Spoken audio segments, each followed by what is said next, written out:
The industry of military technology and development is one with many innovative and futuristic projects that have ended being shelved for one or another reason. Just such a fate befell the American YF-23 stealth fighter, which was rejected by the U.S. Air Force. Japan took on further development of the Air Force's project and is now working to revive the YF-23. In the 1980s, the U.S. Air Force began actively searching for a replacement for its fleet of fighters. Of particular concern were the Soviet Su-27 and MiG-29, spotted by American reconnaissance satellites in 1978.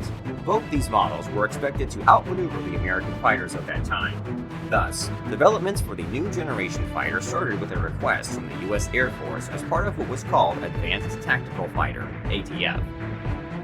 Such features as advanced avionics, modern alloys, and composite materials, as well as advanced fly-by-wire flight control systems, more powerful propulsion systems, and other innovative solutions were expected to be introduced into the new aircraft's design. But the bulk of the efforts made by Air Force engineers were put into stealth technology in order to ensure the aircraft could efficiently evade enemy radar detection. Project proposals were taken for consideration up until 1986, when two American aviation giants, Northrop and Lockheed, were instructed to develop their own prototype versions of the aircraft, which were the YF-22 and YF-23. They were allocating 50 months in total to accomplish this. As a result, Northrop produced the PAV-1 Black Widow II prototype, named after the Northrop P-61 Black Widow aircraft from World War II. A mark in the form of a Black Widow was painted onto the fuselage, corresponding to its name and bearing the signature red hourglass. However, management later decided to erase the Widow's mark from the plane. The AV-2 also stayed in the arachnid family, receiving the nickname Spider. It was also referred to as the Gray Ghost. The appearance of the NA-23 at that time differed greatly from things before. The design was made according to the latest stealth developments, which included such features as an integrated aerodynamic scheme, bearing a diamond-shaped mid-wing with cut tips and a V-shaped fin. The aircraft's designers put much emphasis as possible on improving the new fighter's supersonic characteristics and also reducing its radar, infrared, and visual signatures. When creating the shell, low-reflective external designs and radio-absorbing materials were utilized. Additionally, the cockpit was positioned as high as possible, closer to the bow of the fighter in order to improve visibility. During the design process of both fighters under the ATF, some of the more promising materials set to be used included polymer composites, aluminum-lithium alloys, and composites with a metallic array.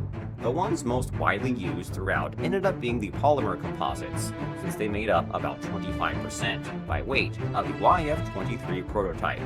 The wing had deflected single-section tubes, ailerons, and flaps, which also served as air brakes. Thus, during braking, the outer surfaces shifted upward, while the inner ones simultaneously moved downward. Along the sides of the YF-23 were narrow side sills with a sharp outer edge. These served to generate vortexes during aerial maneuvers at high angles of attack and also prevented uncontrolled deviation of the aircraft.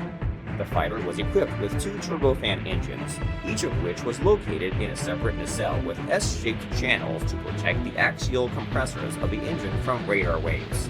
In regards to the PAV-1, it was equipped with Pratt & Whitney YF-119 engines, while the PAV-2 prototype got General Electric YF-120 engines. Unlike the YF-22, which had a variable thrust vector, engineers managed to sink the engines into the hull of the YF-23 by lengthening the fuselage so that they did not protrude beyond the outline of the aircraft. This has come to be another huge benefit in terms of reducing the overall infrared signature.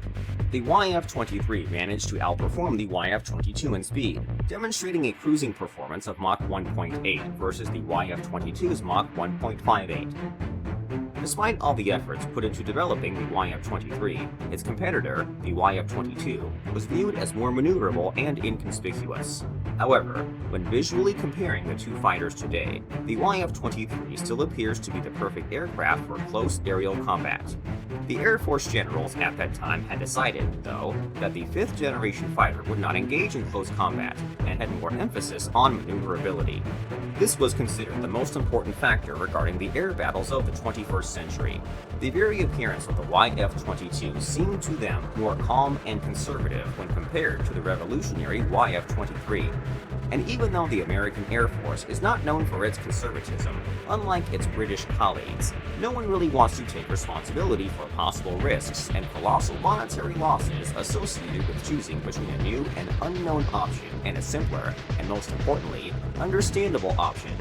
The company responsible for the YF-23's creation also had a role in determining its fate. On one side of things we had Northrop, with its experience in developing futuristic stealth aircraft, like the B-2 Spirit strategic bomber. The latter had become the very symbol of invisibility. And on the other side was Lockheed, the creator of the equally well-known F-117 Nighthawk.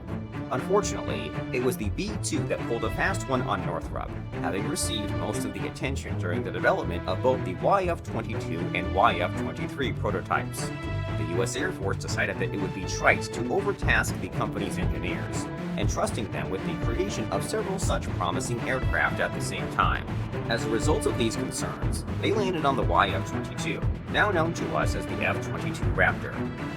At the same time, the military unreasonably turned a blind eye to the advantages of the YF-23 model, which offered supersonic speed without afterburner, unlike the YF-22. Although initially, this was actually one of the main features expected for new generation fighters overall.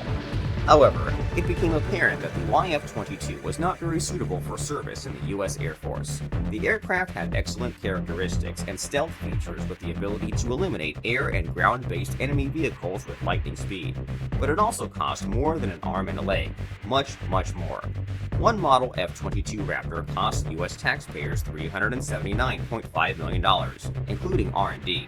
Additionally, the cost of a single flight hour also left much to be desired, as the plane ate up approximately $58,000 per hour of operation.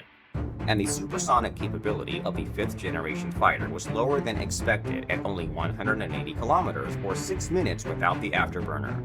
As time went on, more and more potential competitors appeared before the F-22, to include the Russian Su-57, as well as the Chinese J-20 and J-31. And then Japan, not the United States, became suddenly interested in reviving the YF-23. Watching the growing power of its two hot-tempered neighbors, China and Russia, the land of the rising sun decided that it should also have a trick up its sleeve, and this was to come in the form of 5th generation fighters. Back in 1997, however, the U.S. Congress turned down a request to export the F-22, and Japan realized that if it was to be saved, then they would do so themselves. It was therefore decided that this problem would be answered by a 6th generation stealth fighter of their very own design, Mitsubishi FX, also known as the F-3, which is set to replace the Mitsubishi F-2 multi-role fighters by the mid-2030s. However, this is still far from operation, since Japan's option of creating 5th generation fighters on its own is simply unaffordable for the country in terms of the budget. Even the 42 American F-35s they purchased may turn out to be insufficient in case of aggression from neighboring states. Therefore, Japan soberly assessed the situation and asked the US for advice. By attracting foreign partners, Japan can significantly reduce the development costs of 100 new fighters down to $40 billion, and simultaneously gain access to technologies that would have otherwise needed to develop from scratch. Northrop Grumman was the first to respond to the Allies' call for help, and it was at this very moment that new life was breathed into the once-forgotten YF-23. Northrop's YF-23 technology data hadn't gone away, of course, since the loss to Lockheed. More than 10 years later, they again tried to present an updated version of this U.S. Air Force fighter.